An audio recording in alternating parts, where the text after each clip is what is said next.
Question suivante. Mon nom est Syed Bayazid Islam. Je viens du Bangladesh. Est-ce que la boxe ou le MMA, les arts martiaux mixtes, est-ce que les revenus de ces combats sont halal? En islam, une question similaire a été posée. Je m'appelle Ammar Nazir Ahmed. Je viens d'Inde. Je suis un grand admirateur de votre travail, monsieur. Je voulais vous demander, est-ce que le MMA, les arts martiaux mixtes, sont haram? Parce que vous savez que notre frère musulman, Khabib, est très connu dans ce domaine. C'est un combattant inspirant. Pouvez-vous nous guider, moi et tous nos frères musulmans, sur le fait de rejoindre ces sports ou non?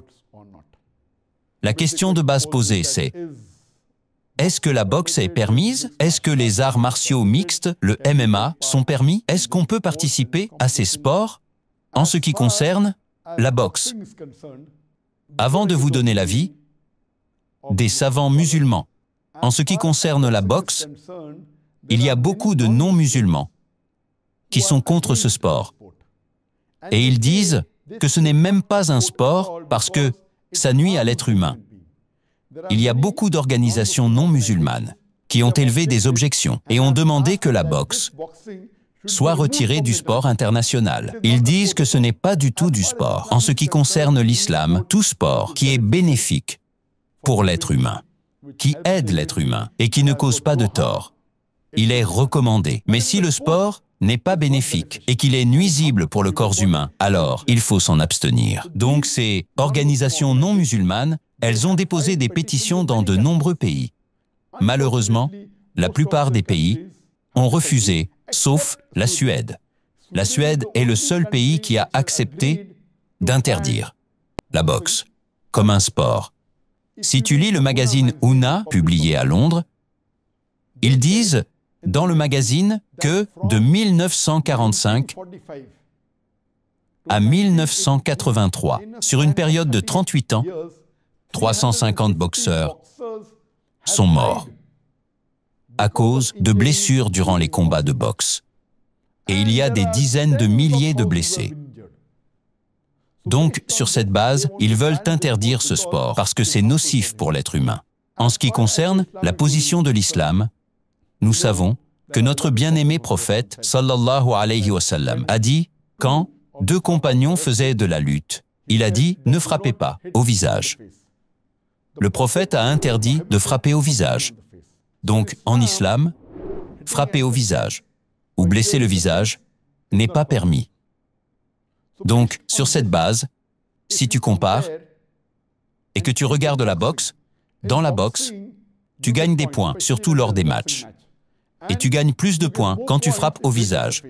Les points maximum que tu peux obtenir, c'est en frappant au visage. Et la meilleure victoire, c'est par KO, ce qui veut dire, plus tu fais du mal à l'adversaire, plus tu gagnes de points. Et ça, c'est contraire au concept de l'islam. Sur cette base, selon l'imam An-Nawawi, il dit que ce sport ne devrait pas être autorisé. Ce n'est pas islamique, parce que tu es en train de nuire à ton corps, tu es en train de frapper au visage. Sur cette base, ce sport n'est pas permis. Donc, en se basant sur ce hadith qui interdit de nuire au visage et de nuire au corps humain, la plupart des savants disent que la boxe et tout type d'art martial qui cause des blessures à l'être humain et dans lequel il y a le fait de frapper au visage et des blessures physiques, ce n'est pas permis. Cependant, il y a certains savants qui disent que si tu apprends la boxe ou des arts martiaux, juste pour te défendre, sans participer à une compétition, parce que dans la compétition, tu es obligé d'attaquer ton adversaire, tu dois le frapper, tu dois le battre, sinon tu ne peux pas gagner. Donc ils disent que si tu t'entraînes à la boxe ou aux arts martiaux, uniquement pour l'autodéfense, ou pour des raisons de santé, ou encore pour se préparer au combat, etc. Mais que ça n'inclut pas la compétition où tu dois frapper l'autre personne, alors dans ces cas-là, c'est permis. C'est ce que disent certains savants.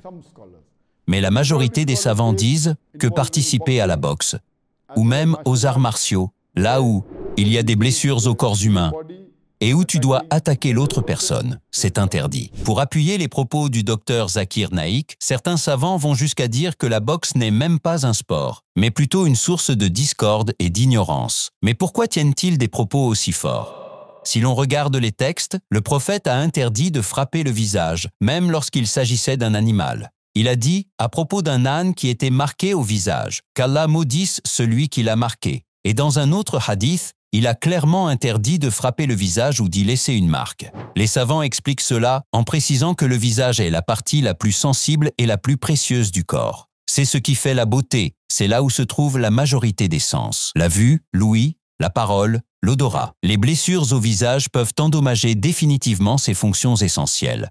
De plus, un coup porté au visage peut entraîner des déformations irréversibles, des cicatrices visibles et des séquelles psychologiques qui marquent une personne pour la vie. D'un point de vue scientifique, il est aujourd'hui clairement prouvé que les coups répétés à la tête, comme c'est le cas en boxe, provoquent des commotions cérébrales.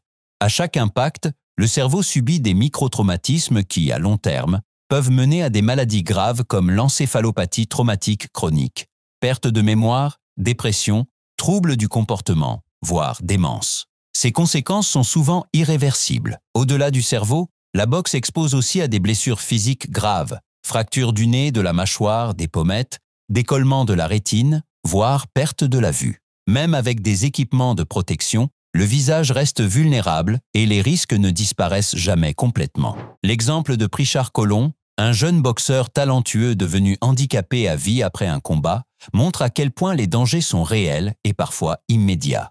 Mais il n'est pas nécessaire d'en arriver à un cas aussi extrême pour subir des séquelles. Migraine chronique, troubles de la vue, anxiété, difficultés de concentration, dents cassées, cicatrices permanentes. Ce sont des réalités vécues par de nombreux boxeurs, même amateurs. En résumé, que l'on parle d'un point de vue religieux ou purement scientifique, la boxe est une pratique qui expose à des risques majeurs, souvent irréversibles. Il est important d'en être conscient avant de s'y engager, car, même sans atteindre le degré de gravité d'un Prichard Colomb, il est rare de sortir indemne d'un tel sport. Et c'est pour cela que l'islam interdit de frapper le visage. Et comme nous dit Allah dans le Coran, « Sami'na wa ata'na » nous avons entendu et nous avons obéi. Parce que l'obéissance précède toujours la compréhension totale, et que tout ce qu'Allah et son messager ont interdit, c'est forcément pour notre bien, même si la sagesse ne nous apparaît pas immédiatement. Tu veux enfin comprendre ce que l'imam récite pendant la prière, lire le Coran dans sa langue d'origine. Imagine pouvoir réciter la Fatiha sans erreur et échanger en arabe sans difficulté. C'est exactement ce qu'offre l'Institut en ligne, l'arabe facile. Avec la bonne méthode, tu peux apprendre l'arabe rapidement et tu n'es pas seul dans cette aventure. Plus de 14 000 personnes ont déjà fait le choix de cet institut et 98% des élèves sont satisfaits des résultats. Si toi aussi tu veux enfin maîtriser l'arabe, Inch'Allah, alors clique sur le premier lien en description ou en commentaire épinglé.